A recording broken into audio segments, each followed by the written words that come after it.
Hi. இந்த வீடியோல நம்ம பார்க்குற இந்த பேங்கிள்ஸ்லாம் இப்ப வரலட்சுமி பூஜைக்காக நம்ம பண்ணுனது தான். ஒரு பெரிய சேலஞ்சிங்கான ஒரு ஆர்டர் தாங்க. நம்மளுக்கு ஃபர்ஸ்ட் ஆர்டரே பார்த்தீங்கன்னா, ஒரு 700 செட்டு வந்துட்டு ஆர்டர் குடுத்தாங்க.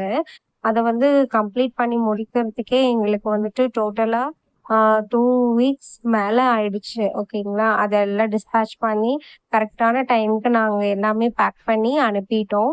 அதுக்கப்புறம் இப்ப நவராத்திரிக்கும் வந்துட்டு ஆர்டர் வந்துட்டு இப்ப எடுத்திருக்கோம். ஓகேங்களா. இப்ப நம்ம ஸ்க்ரீன்ல தெரியிற எல்லா கலெக்ஷன்ஸும் நம்ம பண்ணினது தான். உங்களுக்கு ஏதாவது வேணும் அப்படின்னு நீங்க விருப்பப்பட்டீங்கன்னா, ஆர்டர் குடுக்கணும்னா, ஸ்க்ரீன் கீழ பார்த்தீங்கன்னா, டிஸ்கிரிப்ஷன்ல அ என்னோட வாட்ஸ்அப் நம்பர் குடுத்துருக்கேன். அந்த நம்பருக்கு நீங்க வந்துட்டு கான்டாக்ட் பண்ணுங்க. வாட்ஸ்அப் பண்ணுங்க. இது இல்லாம கஸ்டமைஸ்டு பேங்கிள்ஸும் நம்ம பண்ணிட்டுருக்கோம். ஓகேங்களா. உங்களுக்கு என்ன டிசைன் வேணும்? என்ன காம்பினேஷன்ல வேணும்னு சொல்லி நீங்க சொல்ட்டீங்கன்னா, அதுக்கேத்த மாரி நம்ம பண்ணி குடுத்துறலாம். இப்ப நவராத்திரி ஆஃபர்ஸும் போயிட்டுருக்கு. ஸோ உங்களுக்கு இந்த டீட்டெயில்ஸ் வந்துட்டு வேணும் அப்டின்னா, நீங்க வாட்ஸ்அப் பண்ணுங்க. வாட்ஸ்அப் நம்பர் நான் உங்களுக்கு வந்து இதுல அட்டாச் பண்ணியிருக்கேன். அந்த நம்பருக்கு நீங்க வாட்ஸ்அப் பண்ணீங்கன்னா, உங்களுக்கு டீட்டெயில்ஸ்லாம் ஷேர் பண்ணுவோம். Thank you so